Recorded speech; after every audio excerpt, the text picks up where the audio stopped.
Hello, and welcome to After the Sermon, a Bethany podcast where we have the privilege of digging deeper into our Sunday messages. I am Tami and today I'm joined with Pastor Steve Musto. We are marching through the Psalms. Yeah. We are going to be doing Psalms 23. And Cathy Musto, I am so glad that you are here. Yes, obviously this man knows and loves you, and I am getting to know you and love everything that I'm seeing about your heart. So I'm thrilled that you're here. Yeah, it's fun to get to see each other in the middle of the workday. Yeah, it is. That's awesome. Yeah. So I know there are tons wondering who you are, what makes you tick. So do you want to just share a little bit about yourself? That's kind of what we've been doing with our guests. You are so much more than Steve's bride. So it's a beautiful thing. I was joking with another pastor's wife this last weekend that's like one of the names we answer to is the pastor's wife. Right. So right. Yeah. Mm-hmm. And it's been that way for almost 30 years now. So wow. It's a privilege. Okay. But yeah, we've been married almost 30 years, and we were high school sweethearts. Which is so cool. Which is so fun. So we have a lot of history together, a lot of bad haircuts, a lot of weird, awkward stages that we've lived through together. Right. So that's good. And we have 2 kids, both grown and out of the house. So we're empty nesters, and that's a whole new season and stage. And we love living here in Crosse. Okay. And anyone who knows you knows that you are a Cubs fan. That's a serious thing for you. Yeah. The truth is, she asked me last night, can I wear my Cubs stuff tomorrow just on the podcast, just to represent? Yeah. So. Okay. You chose not to for those who are not to. Okay. Even though we had a huge win last night. It was pretty awesome. It was a good game. There you go. Awesome. Well, I know Steve has taken very seriously who our guests are going to be on the podcast. And when it was Psalms 23, your name was who he said and who he believes God wants. So why do you think that is? I have spent a lot of time in Psalm 23, and I wouldn't say it's necessary. It started because it was necessarily poignant to me or touched me in a certain way or was my thing, but because I've studied it so much and so deeply, all of it resonates with me. I feel like word by word by word, it just, there is just so much there. Mm-hmm. So I love digging deep into it. Okay. And hopefully we'll do that a little bit today. Yeah. So I'm going to go ahead and read it from the CSB version. Sometimes I feel like I should turn reading over to you, Steve, because you do a good job. You would have been a great read aloud homeschool teacher. Just saying. Yeah. Well, it's good to have multiple voices. It is. Yes, it is. So here we go. The Lord is my shepherd. I have what I need. He lets me lay down in green pastures. He leads me beside quiet waters. He renews my life. He leads me along the right paths for his name's sake. Even when I go through the darkest valley, I fear no danger, for you are with me. Your rod and your staff, they comfort me. You prepare a table before me in the presence of my enemies. You anoint my head with oil. My cup overflows. Only goodness and faithfulness and faithful love will pursue me all the days of my life, and I will dwell in the house of the Lord as long as I live. So as I have just been preparing this week, thinking about this psalm, steeping on this psalm, I know that really I want that to be our challenge to our people who are listening and watching. If they would have read it 7 times this week as you preach it, it will resonate differently. I realized I know this psalm in the King James Version. Yeah. So do you guys? We all do. Okay. Yeah. Okay. Yeah, we all do. We can all recite at least parts of it. Where did we learn it? I mean, I was like, why did we learn it in King James? Right. It's the most quoted passage of the Bible in media. So in war movies, in sports movies, in whatever, you will see anytime there's a funeral scene, whatever, somebody's reciting the 23rd Psalm, and it's always in the King James. Okay. And so it entered our collective cultural conscience. All right. But a lot of us grew up in King James churches. Unchurched people really do know some lines of it. Okay. Wow. Yeah. So the question that I have for you two, and since you've studied it, Cathy, I realize that, I'll try to do it in King James now. I'll trip up. The Lord is my shepherd, I shall not want. He maketh me lay down in green pastures. The translation that I just read said, he lets me lie down. As I was doing my search and looking in different translation, I'm seeing a lot of let, not make. The strength of those verbs feel very different to me. What's the right verb? Like, as like what? Where would you land? Oh man, well, I think a lot of that goes back to understanding the role of the sheep and the shepherd. Okay. And what the shepherd does for the sheep. And when you go back and read this whole thing through that perspective, knowing what shepherds do, how they take care of their sheep, it kind of clarifies some of those verbs for us. For instance, in that, just jumping right in and going right there, sheep, what we know about sheep is that they will not lie down unless they are satisfied, unless they've had enough to drink, unless they've had enough to eat. And so kind of like a baby. Kind of like a baby. Yeah. Diapers change. Very all the similar, stuff. very needy individuals and creatures. Okay. So the fact that the shepherd takes us to quiet waters and allows us to rest or makes us rest, it's a symbol that the sheep are satisfied. There is nothing else that they want. Okay. So he has made it possible for the sheep to rest. That's good. And the analogy of the baby is actually apropos because there, as a parent, we know there are times when we have met every need that we know of.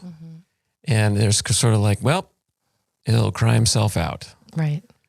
Eventually they'll just get tired. And there's a part of being a sheep and of dealing with sheep that is, look, you've been fed, you've been watered, you feel good about life, you're in a comfortable place, you're in a safe place, it's okay. But the sheep will still be fidgety. Okay. And one of the big parts about being a shepherd is you know what's coming. The sheep don't. You know what the next day is going to hold. You know what it means to. This is a desert. They live in a desert. These are not the green fields of Ireland that we're thinking about here. This is a desert. To get from pasture to pasture to pasture, the journey is frightening and scary, and they're going to need their strength, but they don't know that tomorrow we're heading out. And it's a 2-day journey, and you guys are not going to eat anything, and you're not going to drink anything for 2 days. You better sleep now. And there's no way to communicate that to a sheep. So all you can do is provide for their needs and let them feel safe so that they can fall asleep. And that's one of the things that David knows as a shepherd that we don't know because we don't shepherd anymore, but that he knows. And that's one of the pictures that he gives us of God, that God knows what's coming. And there are times when we need to rest in our satisfaction, the fact that he's satisfied us. That's really good. So if we were to go to Israel today, are there still men and women loving on their sheep the way David would have? Okay. Yeah, Bedouins. Okay. And they live very much the way they did live. Okay. They have, in some cases they have generators and whatnot, but they still live in tents. Okay. They live off the land for the most part. They might carry guns now as opposed to, bow and arrow or slingshot. But many of the Bedouins of today, slingshots are still a thing. Okay. And these guys can knock from about 100 yards, which is the length of a football field. They can knock cans off a fence from that distance with these slingshots, the same kind of slingshots that David would have used. used to. So this, whenever I talk about David and Goliath, I like to show that and show I have an old sling and I show what it looks like and the whole thing. But this is part of the world that they live in. It's still a dangerous place, and there's still things that are trying to kill sheep, and it's a hard, unforgiving environment. So I find it interesting then that David did not say, when he says, "Thy rod and thy staff, they comfort me," he didn't say, "Thy slingshot and thy staff, they comfort me." Yeah. Is that rod possibly referring to a slingshot, or is it truly a rod that's beaten the animal? Okay. No, this is, Again, back to our Cathy taught me this one. So, okay. Yeah. So, this is good. Rod in that day and age, it is a weapon. It is a weapon of against danger, never used on a sheep. Okay. And that is good to know, because you think of someone with a horse with their whip and Yeah, it is not used on a sheep, but it's also, it has in it this aspect of authority. And we see it in our culture today. You think of a band director with, the stick. Baton. Okay. There's a baton, there's a scepter, a king's scepter has that same level of authority, but it is definitely something that is used to put others in their place. Okay. But for the shepherds, primarily against enemies, primarily against danger, it is a weapon, an anything that would weapon. hurt his sheep. Okay. Correct. All right. So they're two separate things. The rod is a thing, right, and it's short, right, and you can actually throw it. They often throw it to hit a rabbit or something else. Can do some damage. It can, yeah. They would chop like down a sapling, and That's right. so that would be the rod. Okay. And then the staff is what we think of. Yeah, right? And sometimes it had the typical little hook on, but mostly it was just a big, long stick. I mean, it was heavy, but it wasn't used for the same purpose. It was used to guide and direct. Okay. So a shepherd might take that staff and put it against his sheep if it was not, on the right path. So or almost if it was like a wandering sanction that keeps us in line as we're, okay. Right. And anytime we get off a path or you have that kind of guardrail that you push against, the harder you try and get off the path, the harder the staff digs in to get you back. And that's the purpose of that. So they're two very different things. We kind of put them together like they're the same, and they're for very different purposes. Okay, well, that's good. And sheep are extremely valuable. You would never hit a sheep. You would never attack a sheep. Shepherds, we've probably idealized it a little bit by saying that shepherds love their sheep because the good shepherd does love us. Mm-hmm. But shepherds recognize the value in the real world. Shepherds recognize the value of the sheep. They're incredible in terms of their value because most of the things that you had came from sheep. Okay. And so they would not hit them, abuse them, hurt them, put them in danger. They would lay their lives down. Okay. And ultimately your life, what you were responsible, if you were a shepherd over somebody's sheep, you were responsible for those sheep. Mm-hmm. And so you put your life on the line for those sheep if a lion or something else came to attack them. I think it's super cool that David was a shepherd, and then we fast forward into the New Testament and we see Jesus calling, he's our good shepherd. And so as I was laying awake last night, thinking about this psalm specifically, I was like, man, if I had to write a song or a psalm that said God is like, I was like, what would I do? And I was like, I would say God is my cheerleader, because I think I'm not literally a cheerleader, but that is so how God has made me to be. So I am curious if you were writing a psalm, Mr. Musto, what do you think how would you relate? I think shepherd has taken on such a new meaning for me. I spent 20-something years in ministry believing that leadership was everything. It's all about leadership. And it's not that leadership is unimportant. It's just that my role as a pastor and shepherd are synonymous. Mm-hmm. And I don't necessarily use leadership all that much anymore. I use shepherd. Mm-hmm. And I see that's who you are to us here for sure. Yeah. Well, I thank the Lord. Mm-hmm. So I stopped wanting to be a CEO. I never really wanted to be a CEO. I was told I had to be a CEO to be a pastor. So being a shepherd comes way more naturally to me. So I think, the Lord is my pastor. The Lord is my, and here's the thing though about God, because he is infinite and because we are who we are, we need God for different things at different times. And I think this is a very good shepherding analogy too. The shepherd does different things for different sheep at different times. And that's what Psalm 23 is actually describing. There are times when the shepherd gives us courage to do this scary thing. There are times when we're surrounded by enemies and he feeds us and goes, don't worry about it. I got it. There are times when we just sleep. So that's the nuance or the beauty of the nuance of this illustration. I think it goes back to when when David talks about leading the sheep on the right path,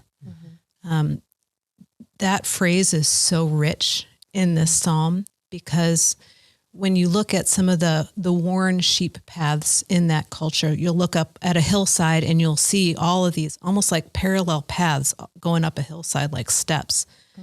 And the sheep each take their own path across that hill, and they all are trying to like find little tufts of grass, because they're not grassy hills. They're rocky, dusty, sandy hills.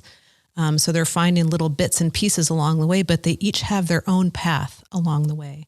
And the right path for each of us is going to be different, which is a really cool thing to think about, but still so personal that the shepherd knows what path we are supposed to be on.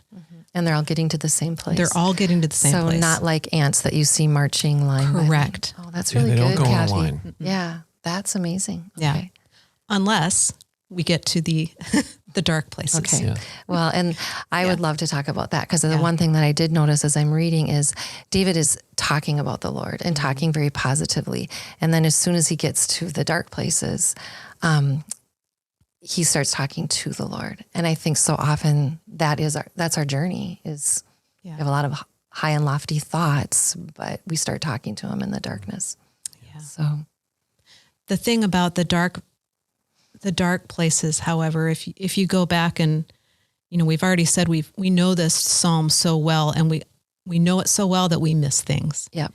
And when I spent time in this psalm, the one thing that I really jumped out at me was that he leads us in these paths, and then we go into the dark paths. He's still leading us. he's there. We tend to think that we've wandered off into the darkness, and this is a new scenario where the shepherd is nowhere to be found. The shepherd is leading his sheep through these dark valleys and the dark paths for a reason and for a purpose.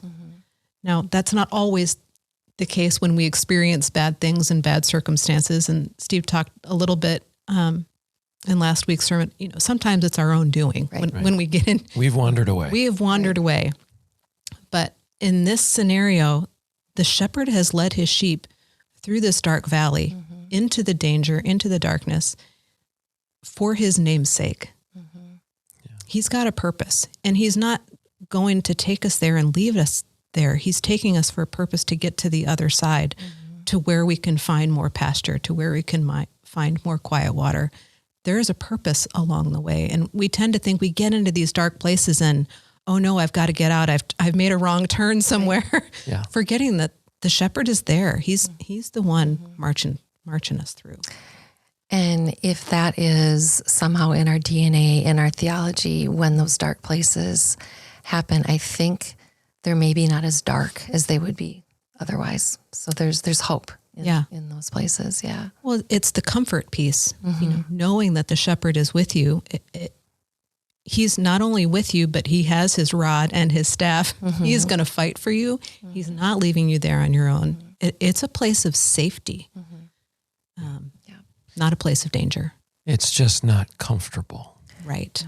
We like the sun-drenched field by the right next to the water source, and that's what we want. With maybe a rainbow coming through the mist. Yeah. Just something. Wouldn't that be sweet? Yeah, Birds chirping. Butterflies flying. And we get that. Yeah. We get that. But that's not every day. And so this is, last week in Psalm 22, one of the things that we talked about was our circumstances are not an indicator of God's love for us.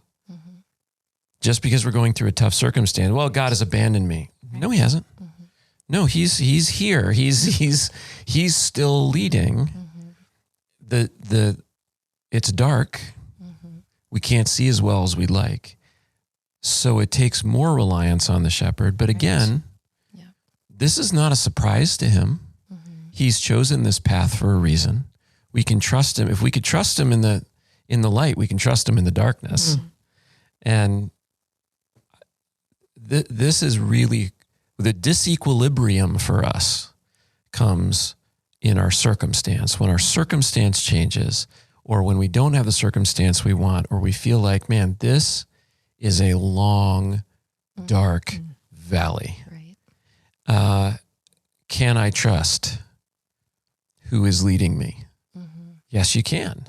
He is the good shepherd. He is not doing this as punishment.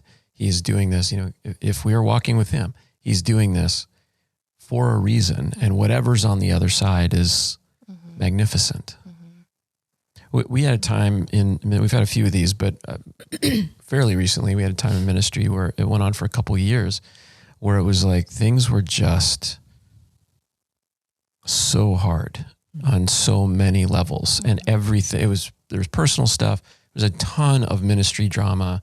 There was stuff going on in our church. But we had never been closer to each other or to the Lord in our lives. We were clinging to God. And it wasn't just desperation of barely hanging on. We were deep and rich in the Lord and so connected to each other and just praising and glorifying God through all of this. But the valley was just a really long valley. Yeah. And the more you go through those valleys, those dark places, the more you learn to trust. Right. That experience leads you to the next time you go, oh yeah, I've been here, done this before. It's almost like we've grown some muscle. Yeah, exactly. Some strength there. Yeah, that's good. So we've gone through the dark places, and now it almost looks like I'm not a sheep anymore because there's a table, and I have not seen some sheep eaten at tables lately. Right. And so there is this encouragement to God has been who he's been, and there is this future that is going. I think that's what it's communicating. Is that what it's communicating? The future feast? It seems like everyone's got a different view take on it. And why this is here and how it connects. And some people presence say, of my enemy, the table in the presence of my enemy. Yeah, it's an odd, screeching to a halt. Like, wait, where did that come from? kind of picture. Yes. Yeah. But if you think through David went from shepherd to royalty. He became king. Okay. Sitting in this picture that's given to us it's a royal table. It's a feast. It is not just, sitting down for dinner. It is not Kentucky Fried Chicken. Not KFC. Okay. No. Okay, so. And Jesus as well, shepherd and royalty. So there is a theme that runs through of. So there's some rich symbolism here. There is some rich symbolism here. And how did he transition from shepherd to king? Yeah. He was anointed with oil. Yeah. Because that's how you become a king. Right. And he's probably reflecting on that. But he also changes tenses. Right. He also changes tenses from he to you. Mm-hmm. So this becomes very personal. Mm-hmm. And it does seem the meaning though is who eats in the presence of enemies? What is this? What does this mean? You prepare a table in the presence of my enemies. Because usually enemies, if you're in a war, they've disappeared, right? You certainly wouldn't sit down and eat with them or eat with any of their. So eating in ancient culture, eating is very intimate and very personal. Mm-hmm. Jesus is criticized for eating with tax collectors and sinners, or eating without his disciples properly washing, because it's a promotion. Mm-hmm. You are promoting this. Mm-hmm. Today, we go to Chipotle with somebody, and it's like, well, do you know what they're doing? Like, no, I don't know what they're doing during the week. That's not really my responsibility. Right. I'm having lunch with them. Mm-hmm. In the ancient world, it was a very big deal to sit down and eat with somebody. So you wouldn't do this. You wouldn't sit down with somebody who, thinking like a king. You wouldn't sit down with somebody who's trying to attack your country take your throne or whatever. You just wouldn't do this. Okay. Yeah. There's also an aspect of abundance that you see in here when you prepare a table. It's not a Joanna Gaines where we're putting our best china out. That's not preparing the table. Preparing the table is putting out a feast of food. There is an abundance to be had, which again goes back to what God has provided, what the shepherd has provided. And the idea that you are having this abundance in the midst of people that are a little bit threatening. Your enemies are threatening. And the host saying, this is a safe place for you. Mm-hmm. I feel no shame of anybody who is here. You are accepted. You are loved. You are welcomed. You are, this feast is for you in the midst of all of it.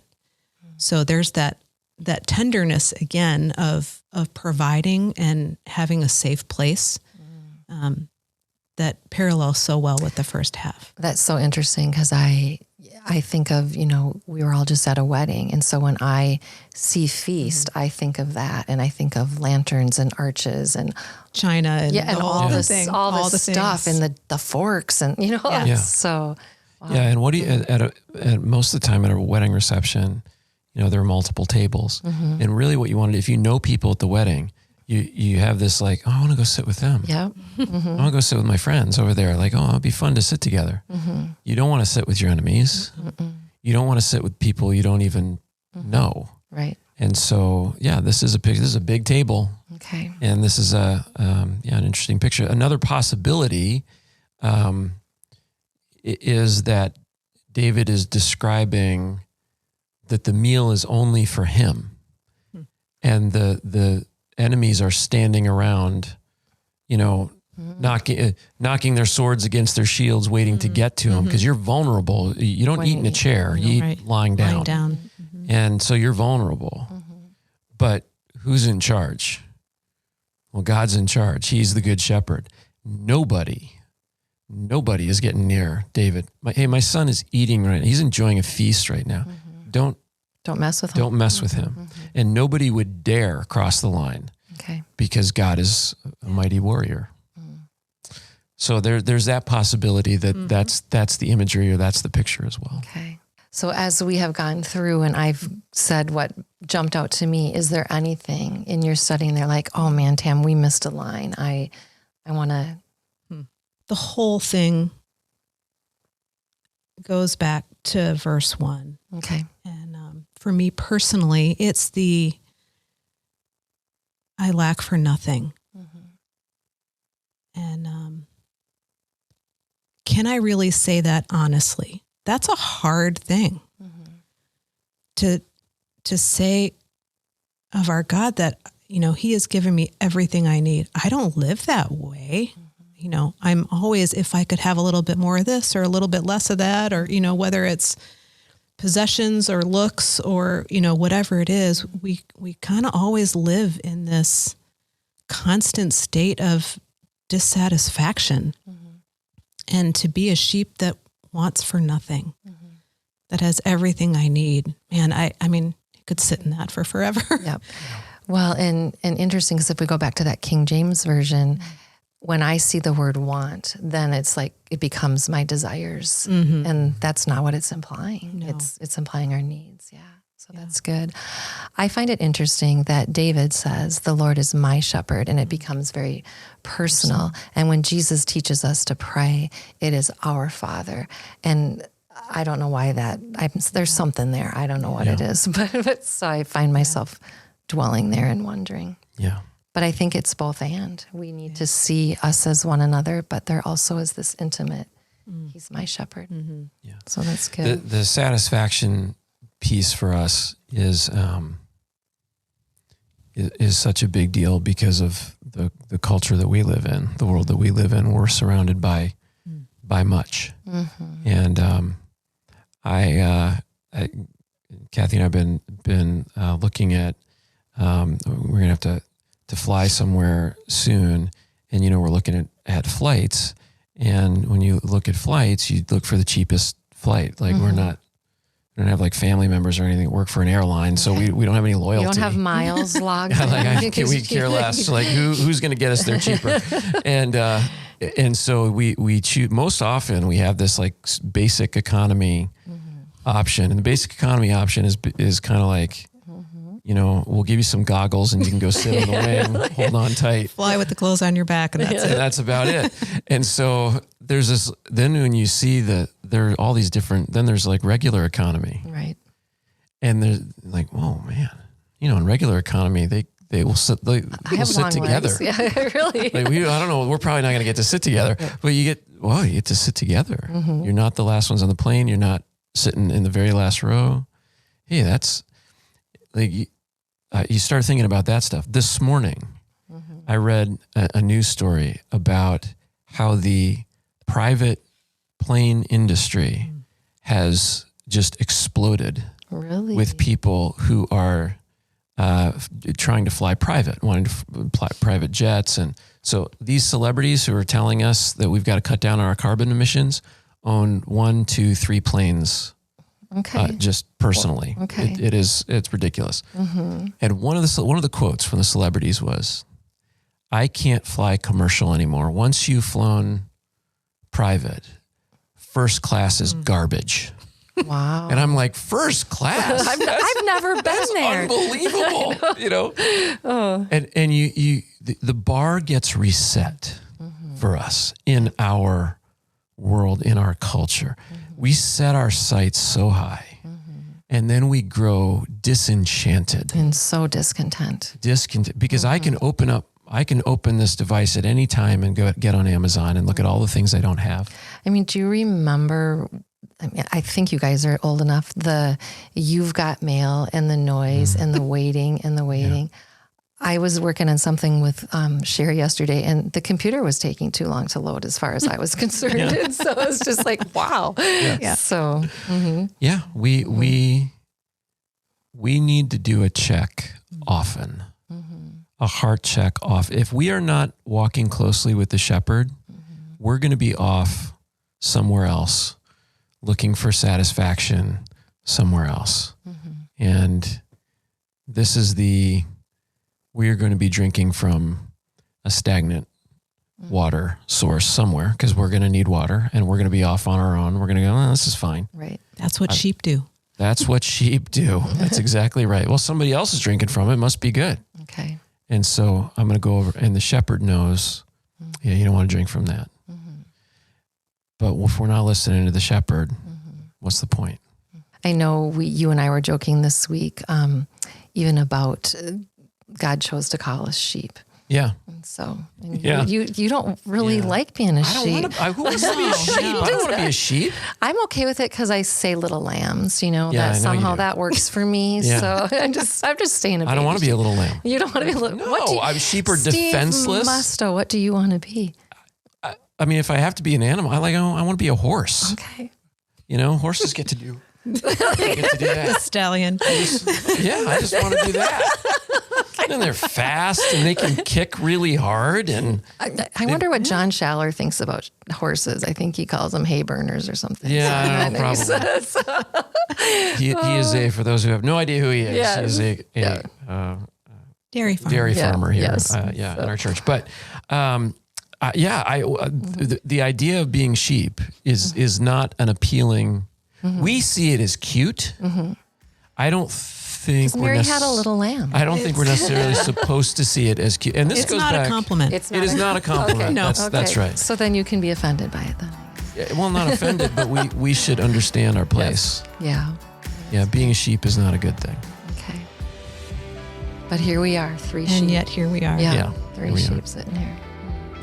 Well, this has been fun. Was it painful? No, it was not painful. Good. Sitting and talking with friends. Yeah, that's always fun. That's what I feel like too. I just pretend there isn't a camera. That's right. It's just talking with friends. So thank you for joining us. Thanks for having me. And we want to thank you for joining us and encourage you to read.